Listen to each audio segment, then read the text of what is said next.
Yo, yo, what is going on, my fellow wrestling fans? Welcome to a brand new week and welcome to a brand new wrestling review rewind edition of what we like to call the Clash of Champions, where we dive headfirst into all the controversies, storylines, personalities, and everything in between that center around this world we know and love as professional wrestling. For better or worse, I am your host, the vegan you believe in, Conscious Kurt, aka Kurt GPT, the moral conscience of America, in the flesh as always. And my co-host needs no introduction, but the hell with it. He's about to give y'all one anyway. That's right, ladies and gentlemen. It is Jonathan Randall, the inventor himself, the tag team partner of this show, and welcome to our wrestling review episode. It was a special one. We're traveling back to October 2002 as we review No Mercy, and we got so much stuff to talk about. I don't even know where to begin, even outside the world of wrestling. I'm glad that the NBA is back on NBC. Um, just so much going on today, as always. Kurt, I don't know how you I don't know if you were paying attention. I don't know if you watched the first two games on Tuesday.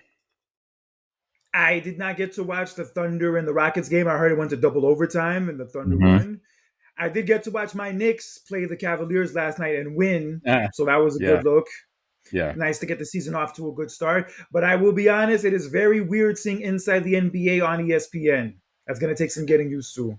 I know it's one of those. It is a bit weird, man. And if I had to, be honest, I would rather have the keep the NBA on TNT versus ESPN. But honestly, I'm so glad the NBA is back on NBC, back where it belongs. Truly that's where it belongs at. Like they should have never That's left in the first place. I get it, money and TV contracts, I get it, but man, like that is so nostalgic for me, and I'm just glad to see it. And funny enough, the year the NBA left NBC was actually the same year that we're going to be talking about today in Wrestling Review Rewind, Yeah. 2002. Hmm. Yeah, I remember the last NBA game on NBC was when the Lakers beat the Nets in that sweep in the NBA Finals, and yeah, it's crazy. There were so many great moments and great playoff games we saw like on NBC through pretty much throughout the entire 90s, that classic opening theme song especially. So yeah, it is nice to have it back. Apparently Michael Jordan's going to be an analyst now, so that would be cool to see every now and then. But Hmm. I am a little bummed out that they're not on TNT anymore because TNT was such a staple for so long. And yeah, ESPN has basically become a shell of itself. I hate to say, but that's pretty much true. And now, even with WWE, it's not just with WWE with how they're stretching out like all their products on like different streaming services. Now it's the NBA. Like now with the NBA, you like need 3 or 4 different streaming services to catch every game.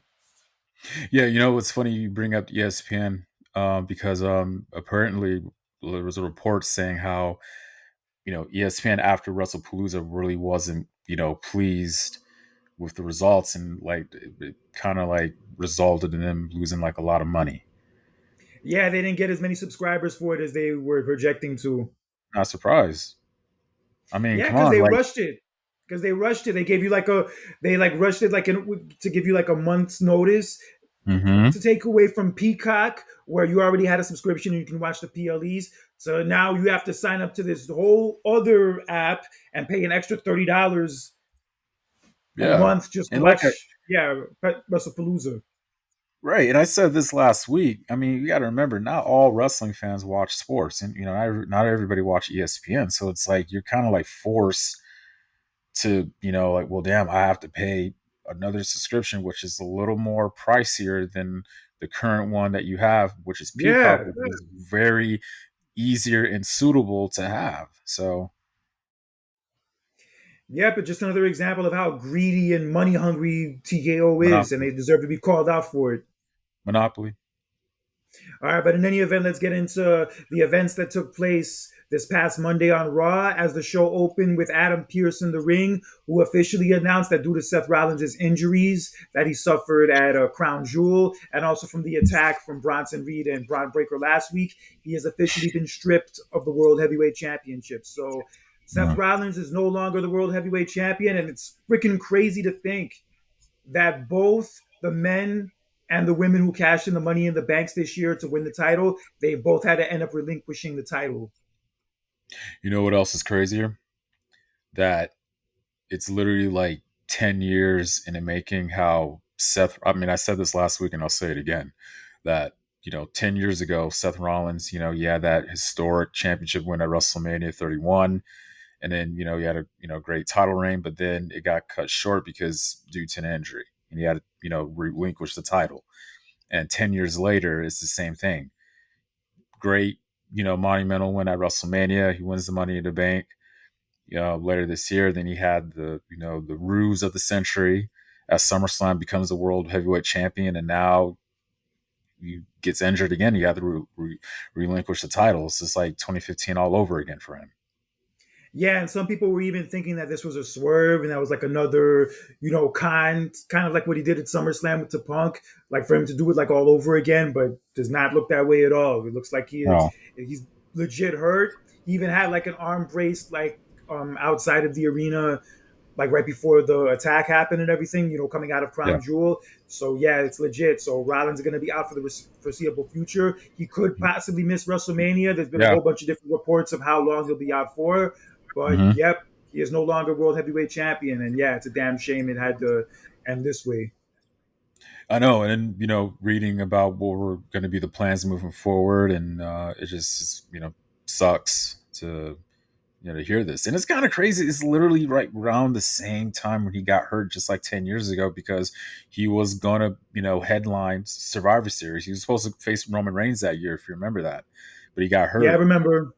Yeah, and same thing with what's going on this year. He's gonna, supposedly the plan was gonna be him and the Vision and the War Games match together, apparently, for Survivor Series this year. So that plan is now gone down the drain now that he's hurt. So Yeah, and with Adam Pearce stripping Rollins of the title, he had called out Braun Breaker and Bronson Reed and Paul Heyman to the ring. Braun Breaker was in possession of the World Heavyweight title after he took it the week before.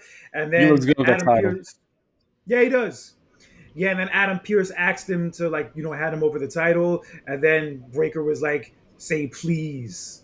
And then Adam Pearce is like, can you please hand me over the title? And then Braun Breaker acts like he's gonna hand it to him, but instead he hands it to Paul Heyman, and then Heyman hands it to Adam Pearce, and then Adam Pearce ends up leaving, and then afterwards, Paul Heyman cuts a promo about how Seth Rollins was becoming too full of himself, and how Seth Rollins couldn't shoulder the weight of holding the Vision together and leading Breaker and Reed into the future, and now how this is the new version of the Vision, and yada yada yada, all that good stuff. And then later in the night, Adam Pearce made the announcement that the upcoming battle royal later in the show that was going to decide who would face Punk to decide who the new champion's going to be. Breaker and Reed were both pulled from the battle royal due to what they did to Rollins the week before, which makes good storyline sense. I mean, I know people were probably upset that Breaker wasn't in it, and they thought like he was probably the shoe in to win. But from a storyline perspective, it does make sense that they were pulled from it. And I just loved how like Heyman was trying to like talk him out of it, and then Adam Pearce said, "Say please," and I'll think about it. And then Yeah, Heyman says please, and he's like, "The answer is still no." I know. Karma. um, yeah, it's funny how, like, on a creative standpoint, you're kind of like, well, how come Braun Breaker and Bronson Reed are not in this match? But apparently, the decision that they made later tonight kind of like ruffled feathers of a lot of other fans, which we'll get into later, though. But overall, this past Monday episode of Raw was actually pretty good. I liked it. Yeah, it was some good stuff. And the main thing that came out of it was that main event, which was the Battle Royal to decide who will face CM Punk as Saturday night's main event to decide the new champion. It came down to Jimmy and Jey Uso, LA Knight, AJ Styles, and Dominic Mysterio. Um, Jey Uso and Jimmy simultaneously super kicked AJ Styles when he jumped from the top rope and he was tossed out that way. And then Jimmy Uso and LA Knight were like, trying to eliminate each other. They were like hanging from the Yeah. top rope. And then hmm Jay, after Jimmy told him earlier in the night that it was going to be every man for himself and he was going to come for him if he had to. And after Jimmy saved him from being eliminated from the Battle Royal twice, Jay Uso eliminated LA Knight and his own brother Jimmy simultaneously. Hey, it's every man for himself, man. Come on, I don't want to hear this Yeah, that's partner and true. brother crap. Oh, you literally, it's every man for himself. It's just like the Royal Rumble. Come on, you got to put all that aside. This is an opportunity to challenge for the World Heavyweight Championship at Saturday night's main event, which I'm very looking forward to, ladies and gentlemen. But yeah, like it's every man for himself. I don't want to hear no bickering or complaining or anything like that. Yeah, so Jimmy and Jay were arguing, and then Dominic attacked Jay from behind and tried to hit him with a 619, but before he could do it, Jay backdropped him over the top rope. And Jay Uso is now going to Saturday night's main event to face CM Punk for the Bacon World Heavyweight Championship. And yeah, a lot of people were not happy about this move. They're kind of Yeah, sick of the whole Jay Uso main event push and Jay Uso being in the title picture. They're not having it anymore. And I understand it. Hell, even besides Breaker, if Breaker were in the Battle Royal, another good pick, honestly, to win the Battle Royal would early have been night. AJ Styles. I was going to say AJ Well, Styles because AJ okay, Styles and Punk is a fresh match. At least true. WWE wise, it's a fresh match. I'm gonna be honest with you. At one moment, there was a brief moment in that match where I was like, you know what?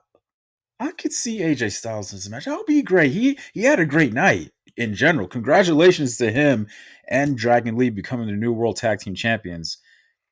Congratulations to both of them. They deserve it. So a part of me was like, okay, I think AJ could, should win it. That would be great. You know what I mean? But then again, then afterwards, like the other day, I was thinking to myself, like, you know what, LA Knight probably should have won that match because you look at the past couple of weeks, Kurt. LA Knight and CM Punk's been butting heads with each other on the mic, and that would have, been great. You know what I mean? He kind of like for the longest time has been shooing in to challenge for that title. So it's like when he's going to get that opportunity, you know what I mean? So I felt like he should have won that match as well. But yeah, Jey Uso winning that match. Yeah, it was a lot of dislikes on the video on YouTube. So I don't blame everybody for how they felt. I think they should have picked somebody else to win that match. I get it. I understand, but it is what it is. That's the match we're getting. So for the World Heavyweight title that's now vacant, we're going to get Punk and Jey Uso. And also on Raw, yes, AJ Styles and Dragon Lee did defeat Finn Balor and JD McDonough, and only their third title defense in 4 months to win the World Tag Team titles. It was a great match. Honestly, the highlight of the whole show. And yeah, I'm happy for AJ and Dragon Lee. And funny enough, people have been naming their new tag team AJ Lee. Yeah, I saw that. I saw that. Yeah, but great Go on, match have a though. But great now match Finn, with John Cena at Crown Jewel, and now you're the World Tag Team Champions. And this is a great way to start off your kind of like pre-retirement tour. Going into 2026. So good for him. yeah, yeah, props to them. It was a great match. But now Finn and JD are going to be pissed off at Dominic for kind of putting them in the match in the first place by Oh opening his yeah, big ass mouth. And speaking of Dominic, he retained his Intercontinental title against Rusev once again after Penta good match. kept him from trying to leave the ring with the title. He had to get back in there and finish the match, and then he tried to cheat one way with the hammer in his boot, but then Rusev caught it. But then, as the referee took the hammer away, Dominic hit Rusev with a low blow once again, followed by a 619 and a frog splash, and retained his title. Good match.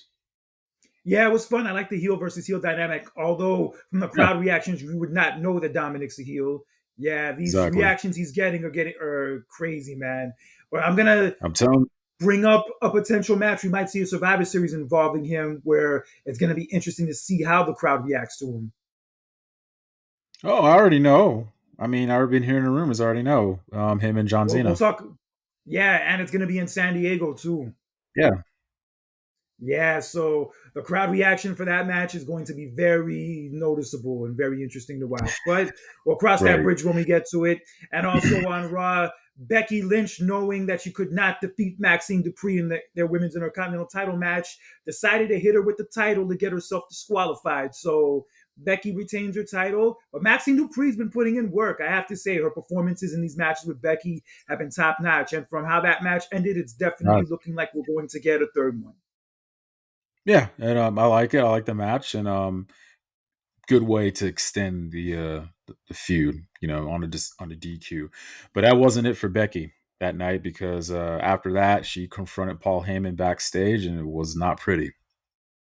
Hell no, it was not pretty. Yeah, Becky basically laid into Heyman saying that I never liked you. I never trusted you. My husband also never trusted you. He expected you to turn on him, and he's actually surprised that it took you this long. And yeah, she was letting Homeboy have it. Yeah, and Paul was trying to, play it off. Well, I didn't know, anything about it. There, Braun Breaker and Bronson Reed conspired and all that stuff. Ah, And shut the fuck up. nah, dude. All right, but with that being said, we do have Saturday night's main event coming up next Saturday, November 1st from Salt Lake City, Utah. And so Can't far wait. officially I've learned not to get too excited about these shows. Well, look, I know that we weren't expecting Jey Uso to be in that match, but I am looking forward to that match for the vacant It's for not the vacant title. it's not even that. It's just the fact that like most of these shows, these Saturday night's main events, from the ones we've seen over the last year, nothing really that crazy happens. We don't usually see like a big title change or anything out of the ordinary. Yeah, from the few ones we've seen over the last year, they're very house show like, and it does look good on paper. I will admit it does look good on paper, but That's what I'm I'm not gonna saying. get my hopes up. Well, look, I'm excited for what I'm seeing, and then also it's been there's going to be a rumor that Cody Rhodes is going to face Drew McIntyre for the WWE title. So Well, that's we're getting actually not a two. rumor. It's official. It's not a rumor. Oh, it It's is official official. now. Okay, so yeah, we're getting two world title matches on the same night, same show. I mean, I can't. Who could as a fan, I'm looking forward to that. Why not? But do you honestly, in your heart of hearts, expect like a big title change or like anything along No, those I'm lines? not. That's not the point. Like you're missing the point. I'm not looking for anything big. I like on paper of what I'm Hell, seeing. Like hell, if that's something I want. even the Jey Uso, hell, even the Jey Uso and Punk match, even though it's like for the vacant title, I would not be surprised if something happens where there ends up being no declared champion and they have to extend this thing going into Oof. Survivor Series. Yeah, It's possible. It's possible. And yeah, it is. Yeah, as far as Cody and Drew McIntyre goes, Drew McIntyre was supposed to face Jacob Fatu last Friday on SmackDown, but then Jacob Fatu was found attacked backstage with his teeth out of his mouth, of all things, and then he was pulled yeah, from the match. horrible. And then Cody in his damn suit took Jacob Fatu's place and basically had a street fight with Drew McIntyre, fought him all over the arena, and yeah, they were going at it until Cody hit Drew at the belt to get himself disqualified. And that pretty much set up what we're getting next Saturday for the two of them for the championship. So yeah, that should be dope. I'm not expecting Drew to win the title there, but Yeah, I am expecting some kind of swerve or some kind of angle happening where it extends this going into Survivor Series. I could see it possibly. Yeah. And also, I see them adding to Saturday night's main event Becky and Maxine Dupree, the tiebreaker match, or like the third installment Hmm. match of their whole thing they have going on. And I see a triple threat for the Intercontinental title with Dominic against Penta and Rusev. Yeah, because yeah, Penta got involved, which we saw coming, especially after what happened the week prior. So yeah. And even Asuka against Kyrie, no, not against Kyrie. I'm sorry, Asuka against Io, or maybe a rematch with Asuka and Kyrie against Io and Rhea Ripley. Although Rhea Ripley did break her Hey, nose during that. the Japan tour last week. Yeah, it may. Hey, you may. It's possible that will happen in the future where Kyrie Zane will get tired of Asuka's nonsense and they'll face each other. So you weren't too far off. Yeah, it wouldn't surprise me, but it's so crazy. I feel like two of the best heels on Raw right now are both women, that being Becky Lynch and Asuka. So yeah, that's Saturday night's main event. The two championship matches are official. The other two matches I mentioned are not official. Sorry, three matches. they're likely going to be made within the next few days, but we'll see how that plays out. But let's send our condolences to the family of Robert Harn, aka Sir Mo from WWE, a part of Men on a Mission. He passed away this past weekend. Oh yeah, I heard about that, man. How old was he? I believe he was in his late 50s. Yeah, late 50s. Oh man, it's still young. Wow. Yeah, Robert Horn was his actual name. I meant to say Robert Horn, but Yeah. yes, rest in peace to Oh him. no. I remember him from Men Mm. on a Mission with Mabel when they had Oscar rapping for them, and they had a brief run with the tag team titles. They won the tag team titles on a overseas tour after WrestleMania 10. They only had them for a few days, but they still did have the titles. And then when Mabel Mm. became King of the Ring, Mo was referred to as Sir Mo throughout that entire run. And I got to see them both wrestle at Madison Square Garden right before SummerSlam that year when they teamed up to take on Diesel and Shawn Michaels. Oh wow. Yeah, but rest in peace to him. Condolences to his family. And apparently Rest in WWE peace. didn't want to pay for the treatment that would have maybe helped him recover. Oh no. What do you had going on? I'm not sure exactly. I think it might have been something with his kidney or something along those lines. But apparently, like WWE didn't want to pay for his medical bills. Oh wow. Hmm. Yeah, it's too bad. But rest in peace to him. And yeah, condolences to his family. But also in other news, Samantha Irvin just revealed the other day after it became the anniversary of when she left WWE last year that she still has 1 year left on a non-compete clause. Shocking. Yeah, I Shocking. didn't realize Yeah, I she heard I about didn't that realize she was too. under a non-compete. Yeah, I didn't realize she was under a non-compete. Yeah, it's been a year now. We're just now hearing about this. That's which is, I mean, is a good thing though. But I mean, it was a surprise to us all. Yeah, she so 1 year where she's not able to do anything wrestling related. She said she's been having fun, like putting out her songs. Her songs are cool. The videos are great for obvious reasons. But yeah, I didn't realize she wasn't allowed to be a part of any wrestling company for the next 2 years. Yeah, I would have never guessed. But That any long. event, Wow. yeah, a lot of these non-competes are getting a little out of hand. Like even with the situation with Andrade, like apparently they want to extend Andrade's like non-compete because of how he left WWE for like a year. But the funny thing is, a lot of these would not hold up in court. Like even when they like had Brock Lesnar sign that contract that released when he left WWE in '04, they had a condition where like he had to be under like a 6 year non compete where he couldn't work for any other wrestling company or like do any combat sports for 6 years. And then he eventually took it to court and he ended up winning. Oh yeah, I remember that. Oh wow, yeah, I remember that. That's crazy how Yeah, because usually, y- I'm sorry. yeah, it's crazy. Like usually when they take these things to court, WWE ends up losing because like yeah, these crazy ass non competes where they hold people like hostage for like however long. It doesn't hold up Yeah, in a court. I didn't know. Like, I thought usually the minimum was similar to Andrade's, would just be like 90 days, not like a year or more. I didn't even know that. That And on wow. top of that, with the Andrade one, apparently they want to have him under like a non compete for a year and also not pay him. No.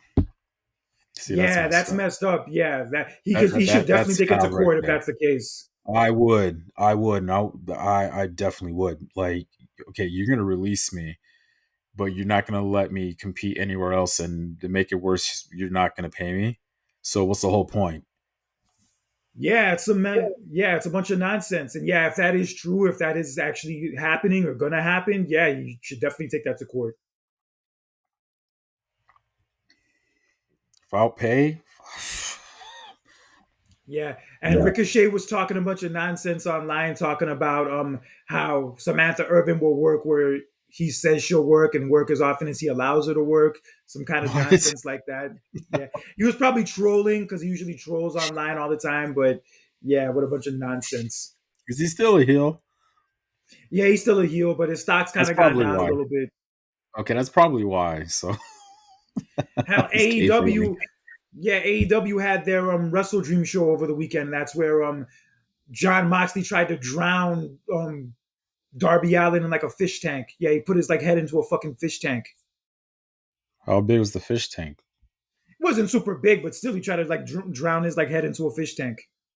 I'm trying to like I didn't see it, but I'm literally trying to picture that in my head right now. It's just oh, It's okay. crazy.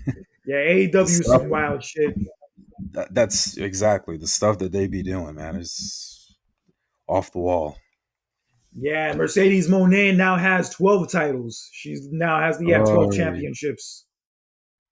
somebody. Oh, I saw that that post, that meme you sent me. That maybe she'll take John Cena's paper belt when he was a kid. When he was a kid.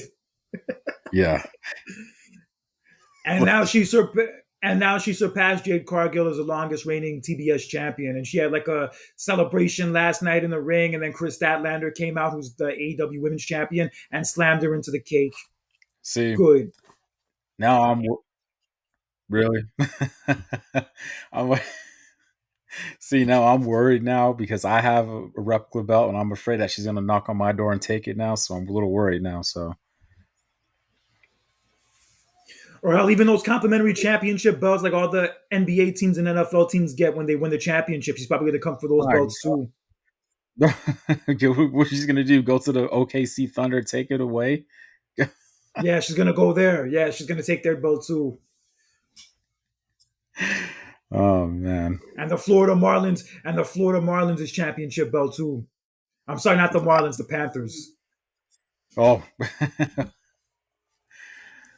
Ooh.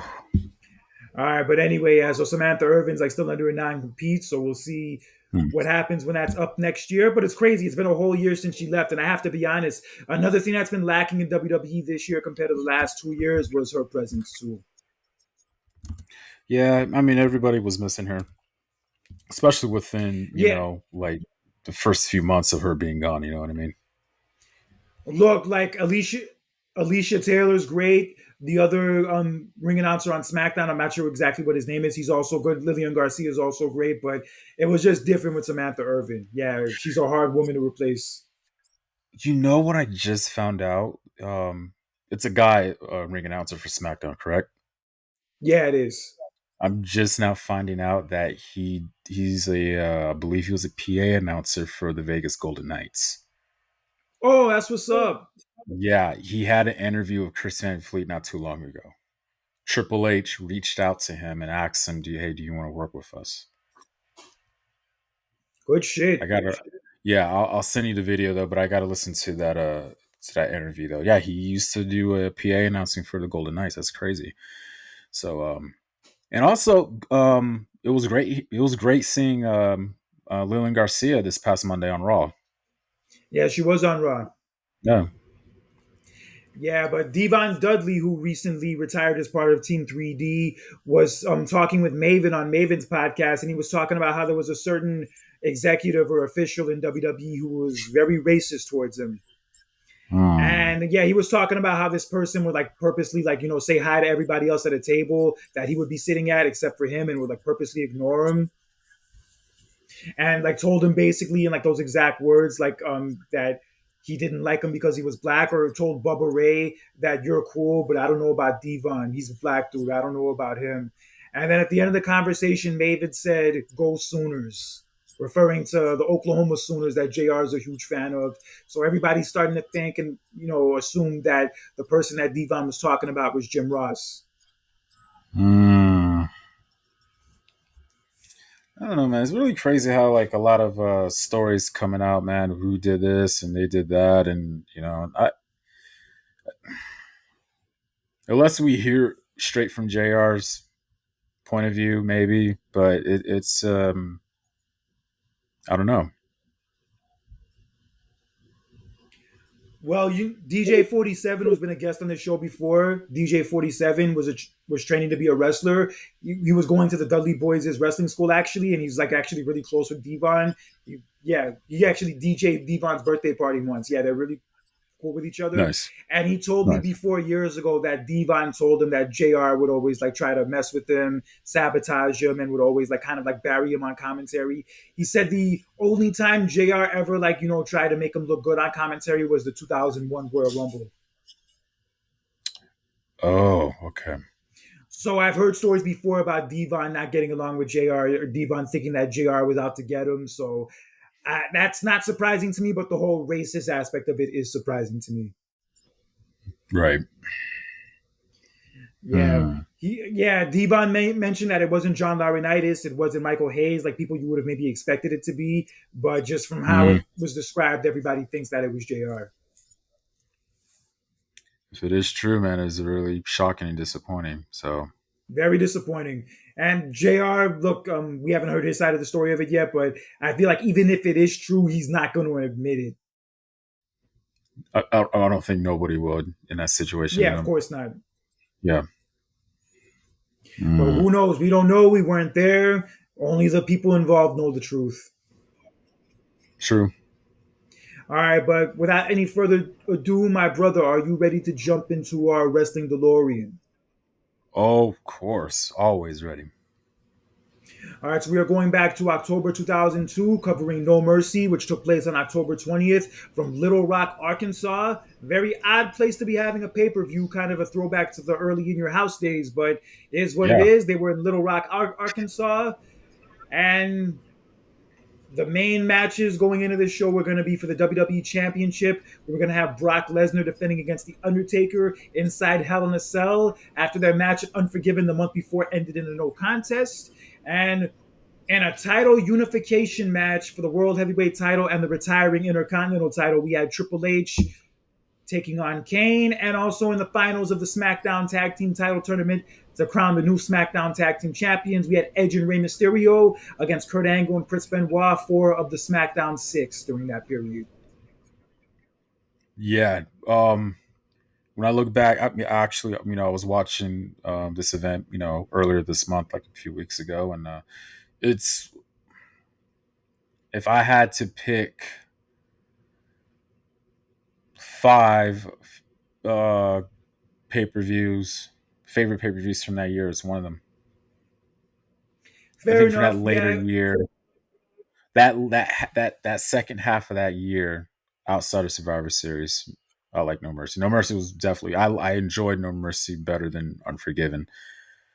Um, but yeah, I thought it was a very decent event that I enjoy watch. I actually still have it on DVD, and yeah, I love the main event, um, especially the tag team match. Oh my god, whew, wow, oh, what an incredible match! Incredible match, which I can't wait to dive wow, into later. But one and dope thing about this No Mercy was the promotional commercial they did for it when Pete Rose was like having all these trick or Halloween, treaters dressed as wrestlers coming to yeah, his door, and he yeah, kept like slamming the door on them. Like somebody dressed as The yeah, Rock, somebody dressed as Kurt Angle, somebody dressed as Booker T and Gold Dust, and then right when Kane comes, Kane yeah, choke slams him. loved it, Hilarious, great. It was great. loved it. That was one of the better Yeah, I commercials loved they it. did back then. Yeah, I mean, yeah, they're doing a lot of good commercials back then. I love the theme song for the event. It pretty much they started using that, down the road for the most of the later No Mercies, and yeah, just when you look back at 2002, like the company, as Vince McMahon always said, I mean, this always lived rent free in my head during that time in a state of flux because they were again trying to find their identity, trying to find who was like the next guy and all that stuff. And you have the brand split, and boy, SmackDown was booming in that year.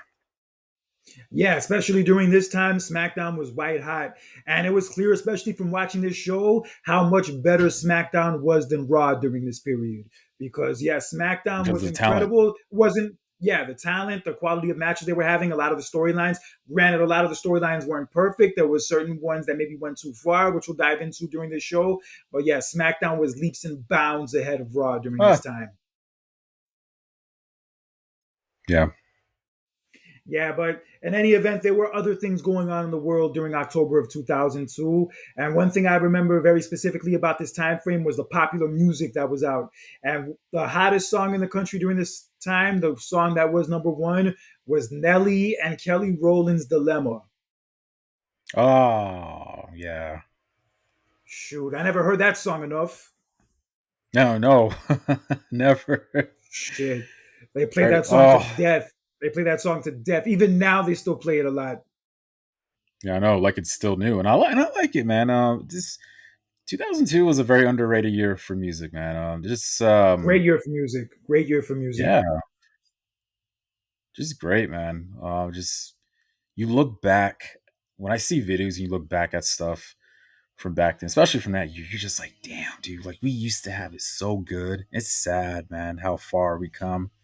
You know? Yeah, there was just a better energy during that time, especially in the early 2000s. Yeah, There was just a happier energy compared to kind of what we're dealing with now.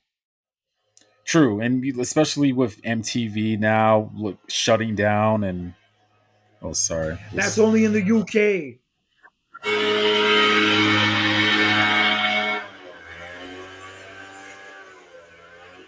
That's only in the UK though. It's not in the was states. only But basically, they haven't been. It's oh only in the UK. It's not in the states. Yeah, people are kind of like not reading the full story. But yeah, it's only in the UK. But oh realistically, they have been playing music videos for years anyway. Like I have the channel MTV Classic on my YouTube TV where they still play music videos, but that's only like the older ones from like the 80s, 90s, and 2000s. It's nothing new. got you. Okay. But they do have this like show they play like 1 hour on the weekends, like on Saturdays on MTV, where they actually play music videos. Hmm. So tell me where were you and how old were you in October 2002? I was 16 years old. I was in my sophomore year of high school, the early part of it. I didn't like sophomore year as much as freshman year, but it still was what it Hmm. was. Still Hmm. found ways to have fun despite not, really enjoying it as much as the year before. And yeah, I was living in Davie, Florida, at the house my mom bought for us a few years earlier. I was living there. And yeah, it was definitely a different time. Yeah, this is like yeah, somewhat early into my high school life, and yeah, definitely weird time to be a wrestling fan. Let me actually get into that. Like during these like high school years, yeah, I was like really struggling whether or not I should still be a fan because for one, it wasn't Wow. as popular anymore. Yeah, it wasn't as popular anymore by that point compared to like when the Attitude Era was going on. And for two, I kind of felt like I was changing, my interests were changing, and maybe wrestling wasn't a part of that. But even through that, I still Happens. stuck with it. But one of You the know what? reasons why I stayed a fan, one of the reasons why I did stay a fan, despite like, getting older and changing, was I started to really appreciate the art of wrestling around this time. And one thing I can credit that to is the SmackDown 6 and all the great matches they were putting on, yeah, throughout this time frame. You know what? That happens to everybody. That's growth as a person. I went through that when I was in high school. Like I started, the story. Like towards, Yeah, you could say, like around my junior year, I started to like take notice of what I was not liking, and literally like about like a year later, I walked away and I stopped watching wrestling. So it happens. It happens to everybody. But I don't know, man. Me, I was fuck how old was I? 10? Was I 10? yeah, you were 10 October. going on 11. Yeah, I was 10. Yeah, I was 10 years old. Wow. Living in San Diego. I was in the final year of elementary school in San Diego, Doris Miller Elementary, and I was like I was aware that a lot of people weren't watching it because I heard people saying, "Oh, I don't watch," mainly like adults hearing saying like, "I don't watch it no more because The Rock's not there, Austin's not there, and blah blah blah." But in the back of my mind, I didn't care. Like I didn't care if it wasn't popular or not. I was enjoying it. I was religiously hooked on it as a 10-year old. Um, Making sure if I didn't watch, mainly if it was raw, because I had to make sure I had to go to bed and all that stuff, but I made sure that I recorded on my VCR player and watched it the next day. I was hooked on it and I was obsessed with it, and um, I wasn't complaining about the product or anything because I was young and I was just enjoying it, as a kid. And I look back at it now and it's just like I'm just surprised of how long it's like, damn, it's been this long. It felt like it was yesterday I was watching this stuff. You know what I mean? And just everything, man. I was obsessed with it. Like not just Raw and SmackDown, but I remember WWE Confidential debuted that year. I love that show because they actually had an in-depth show, episodes of, stories and all that stuff. And I was like, wow, I didn't, know this and everything. You know what I mean? I loved it. I was obsessed with it. I was loving it. And I didn't care what anybody think or say about if it was popular or not. I didn't care. I loved it. And that's all that mattered to me. Respect, I respect that. But yeah, I was like in a different place in my life at the time. But despite being in that different place and kind of struggling through those feelings, I still stayed a fan. And in hindsight, I'm happy that I did. Despite like maybe some of the bullshit that was going on at the time, there was still a lot of good to enjoy about wrestling at the time. And also getting back into the music thing for a few minutes, yeah, the Nelly and Kelly Rowland Dilemma song was white hot at that period. Honestly, 2002, I feel like was Nelly's peak popularity wise. Maybe not Of music quality wise, but course. as far as popularity, that was his peak. That album slapped. There are so many hits on that album, Kurt. Let me Oh, tell you a funny Nellyville. It story. wasn't as good as Country Grammar. It wasn't as good as Country Grammar, but he was still white hot during that period. Hey, he had a lot of hits on that album. Come on, it's hot in here. That was like, I mean, I know I wasn't A old huge enough to go song. to the club, but I know that song was playing at every club during that time. I know that for a fact, right? Oh yeah. I Funny story from that album, right? So, like I said, with so many hits on that album, like Air Force Ones, right? That's another good one, right? So there's this song called Pimp Juice. I remember Pimp Juice. I remember that Yes, song. I'll never forget. I think Nelly actually wanted to have like actual drink called Pimp Juice to be released, and they were talking about that on the news. I'll never forget. I was, in the kitchen eating dinner with my mom, and they were like talking about it on the news, and my mom was like, "You better not ask me to buy you that." I'm like, "Mom, I ain't gonna. What are we gonna ask you that for? Come on now." Pimp Juice. He Oh was popular enough yeah. where he could have made it happen. He had the vocal like clothing line during that time. Yeah, it's funny. Every Uh, rapper had a clothing line during that time. Like Nelly had a clothing yeah, line. Outkast had a clothing line. Eminem had a clothing line. Obviously, Jay Z and he did. Rockefeller, Rough Riders.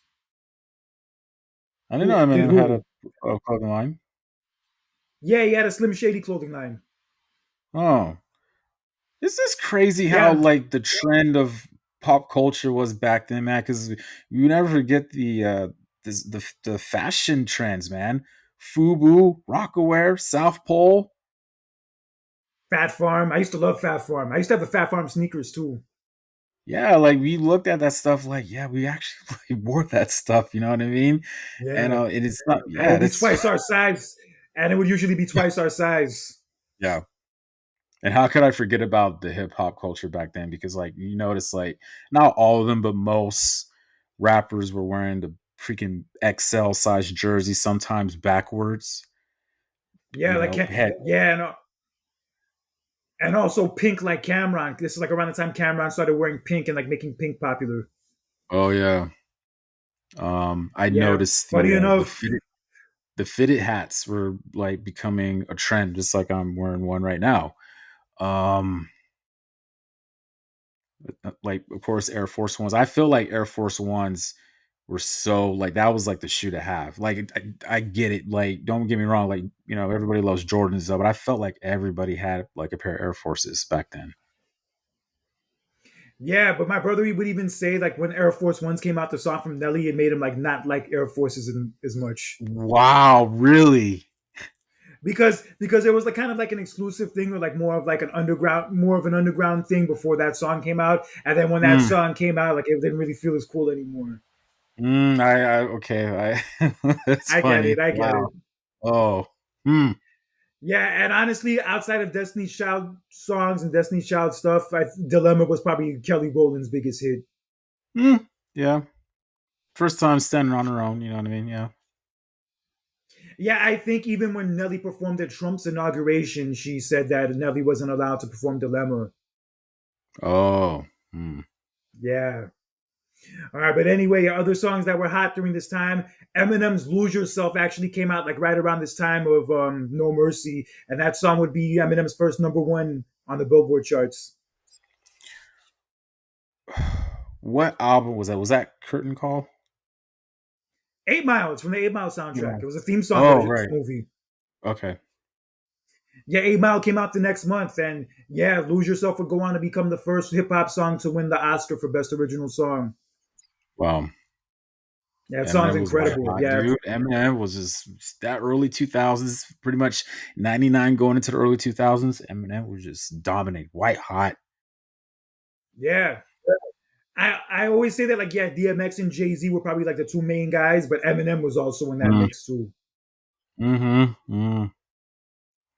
And Yeah, and also, Jay like, Z's let's Blueprint not, 2 would come out the next month. Jay Z's yeah. Blueprint 2 would come out the next month, which would feature his very first collaboration with his now wife Beyonce, off new Mm-hmm. Bonnie and Clyde. Yeah. But you know what was like really becoming like very popular at that time? Like, even like not just in that year, but even like year 2000, 2001, right? Southern hip hop was literally becoming Oh like, yes, like, wow, like freaking. Don't get me wrong, like I felt like the '90s, early '90s was like West Coast was dominating hip hop, and then you get to that mid to later part of the '90s, it was East Coast, and then once the 2000s hit, it was Southern hip hop just blew up out of nowhere. yeah. Outkast, Ludacris, Mm-hmm. Ti came out the next. Ti Yeah. was already out, but he didn't really start to get hot till like yeah the next year. Mm-hmm. Also, also Scarface had the Fix album out around this time. That's probably the best album that year, The Fix. Mm-hmm. Man. Yeah, and Trick Daddy was doing his thing during this time. Blowing the Yeah. Wind came out. Also, that song Thug Holiday. Yeah, he was pretty hot during this period. Yep. Yeah, Dirty South hip hop. I didn't really care for it at the time. I didn't like it at the time because I was an East Coast head, but it grew on me over the Oh, years. Yeah, it definitely grew on me after a while. took you a while. Yeah, because yeah, back then when you're younger, you're like, oh, I love East Coast hip hop. I don't like this South shit. Like a lot of it was, yeah, it was kind of like, what's the word I'm looking for? Like something I wasn't used to. It was different, and yeah, sometimes you look at different as a bad thing, and you don't really have as much of an open mind for it, at least in the beginning. I loved it. I loved it, especially Ludacris. I think he was the first Southern hip hop guy who I would like. Wow, I love this dude's music. And then Ti come along, and then yeah, but Ludacris is that first guy for me. And funny Like, enough, a hot Ludacris song that was out around this time was "Move, Bitch." yeah, yeah, man, just Uh, crazy how just wow, just crazy times, man. Different times, man. Fun times. and R&B was still white hot during this time too. Oh yeah, It was yeah, it wasn't as hot as it was in the '90s, but in the early part of the 2000s, it still had juice. yeah. I believe it did. Yeah, I feel yeah. There was a lot of good. I feel like okay. I like R&B mainly from course, camp 70s, 80s, what our parents listened to, top notch, right? Oh, But when we 80s were R&B is growing up, great. yeah, Sade, one of them. Um, of course, I mean 90s and the 2000s, I felt like that. Hey, that was like love this hip hop. I feel like hip hop now, not hip hop, R&B, sorry. I feel like R&B now is just like, I don't know, man. Not the same.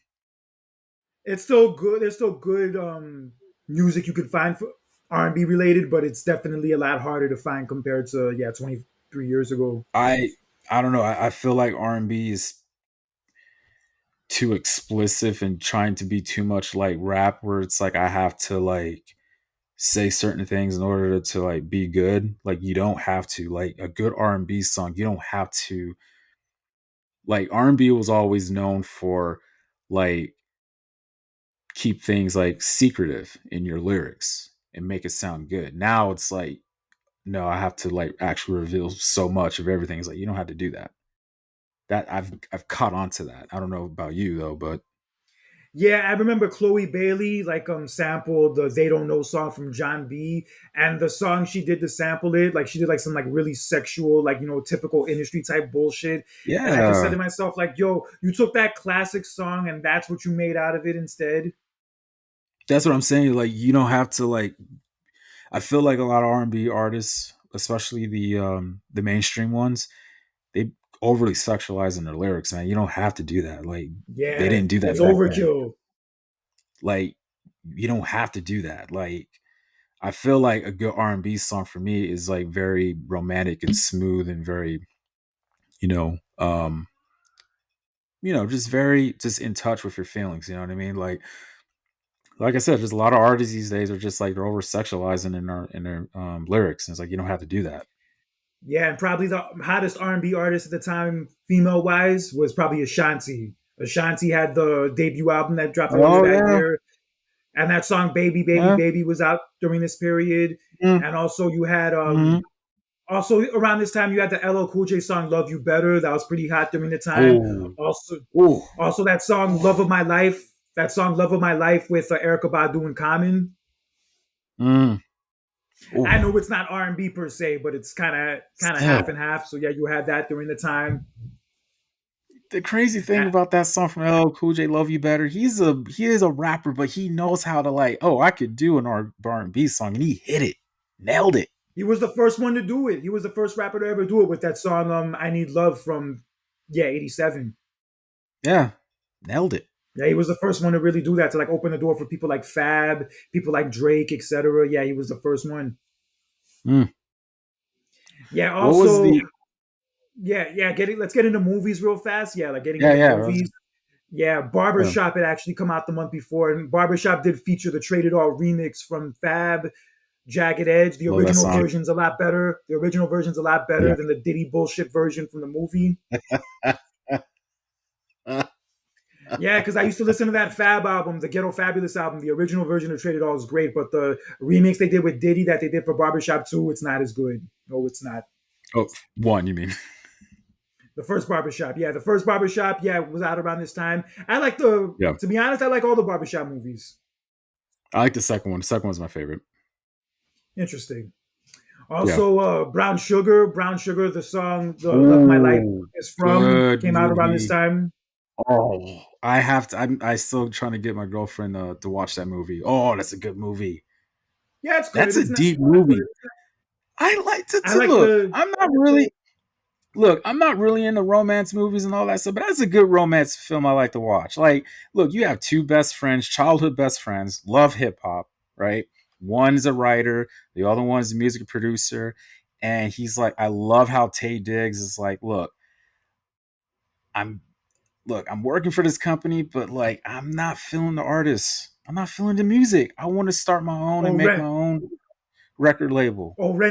Ren and 10, the Hip Hop Dalmatians. You weren't feeling them. Yeah, nope. Oh, sweet Jesus, sweet Jesus. Yeah, but that movie had a good cast. It had Tay Literally. Diggs, Sanaa Lathan, Nicole Ari Hmm. Parker, Boris Yep. Kojo, Queen Latifah, Mos Def. Yeah, mad people were in it. Yep. Yep. Yeah. Also, but the number one movie during this time, I know a lot of people were scared to death of this movie to the point where they refused to watch TV for a week afterwards. The Ring. Oh, I never really gave myself the opportunity to watch it. I heard how scary it was, and I was kind of like, oh, okay. But I mean, I'm not really a horror person, but yeah, I heard a lot about it. I watched it once. I will admit there is one scary scene, like the scene when the girl comes out of the TV. But other than that, I'm like, yo, this isn't that incredible. This isn't that mind blowing. I feel like the audience overreact to certain horror movies. Like everybody, I remember when Yeah, Paranormal Activity came out, everybody, and I mean everybody, was like, "Oh my god, it's so scary," and blah blah blah. And then I finally watched it, and I was like, "It ain't scary." that's it. I'm being dead serious. It didn't Yeah, scare me. Overreacted. Like yeah. just The PG-13 horror movies don't hit the same. That's another thing.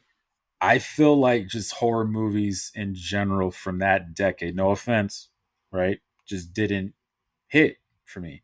If it's from the 80s and the 70s, now we're talking. Now I'm like, yeah, that crap scared me. You know what I mean? But I don't know, man. Like I felt like most of the horror movies, like that late '90s period and moving forward, just it didn't scare me. It didn't scare So I me. take it you're not going to go see Scream 7? No, I'm gonna watch it. That movie didn't scare me. It's slasher films don't scare me. like slasher films don't scare me. It's like it's good. It's a good plot. I like slasher films; they're cool, but it's not something like, oh my god, I'm scared. Like, no. An idea of a good horror movie where you would be involved is where like you're tied up in a room and you're forced to watch a marathon of Friends from start to finish, and listen to the Love Shack song too at the same time. Oh god. Anyway, but yeah, The Ring was out during this time. It was a number one movie, and as far as news stories, the main news story going on around this time of No Mercy 2002 was the DC sniper situation that was happening. Oh my god. You know what I okay. It's funny that you brought that up because you know the first time I actually heard about that was through the barbershop movie, the second one. They actually talked about Oh that, if shoot! you remember. Yeah, in the second Oh one, no, if you I remember. Hmm? no. Go ahead. No, like in the second one, they actually mentioned DC Sniper. They talked about it briefly in the second one, the barbershop. Yeah, funny enough, I knew about the DC sniper story like as it was happening. I was hearing about it on the news like all the time until they eventually caught the two dudes. One of them was only What 17 happened? actually. One of the dudes involved was only 17. Whoa. Hmm. Yeah, whole weird situation. Yeah, they were like just like killing random people like yeah, in random places through drive-bys and yeah, this went on for like a hot minute up until they got caught. One of them already died by lethal injection in prison and the other one's like serving consecutive life terms. And this happened in Washington, D.C. Yeah, the Washington that's why they call them DC snipers. Wow. Yeah, crazy. DC, like you wouldn't think it considering that it's the nation's capital, but yeah, DC has a lot of like crime and a lot of sketchy shit that happens there. True. I remember the DC mayor, Marion Barry, got caught on camera smoking crack like back in the early 90s. Oh, I think I remember hearing about that. When we talked about the Wow. 1990 Royal Rumble, we talked about that yeah, situation. And the dude got reelected too. Like got Oh, elected to like another what political position the hell? years later. Wow. You know what's crazy though when you think about the early 2000s, it's can't believe. I mean, not saying it in a bad thing. It's just crazy who our president was back then. George W. Bush, yeah. I remember everybody hated him during A that lot of time. Like most talk. people hated him, especially in the second term. Towards the end of the second term, everyone was like just sick of him. They thought he was a fucking Yeah. idiot, and yeah, they could not stand. I remember that movie Fahrenheit 9/11. All they do was clown him like pretty much for 2 hours. Wow. When I look back at his both his terms, especially the first term, right? Um, just like a lot of talk, no action. That was the vibe I was getting from him. And then the war in Iraq is probably the biggest black eye on his presidency. How that war went Oh on yeah. for years, and it Oh contributed to the whole economy crash that happened towards the end of the decade. Yeah, the whole thing was yeah. a mess. Oof. Yeah, he was probably the most disliked president up before Trump came along. Yeah. Just like I said, man. Like, I mean, I was only a kid at the time, but like, you know, when I'm at the dinner table, my parents will have the news on, so I'm hearing Yeah. stuff a little bit, and just a lot of talk. Just we're gonna do this, we're gonna do that. You know what I mean? Just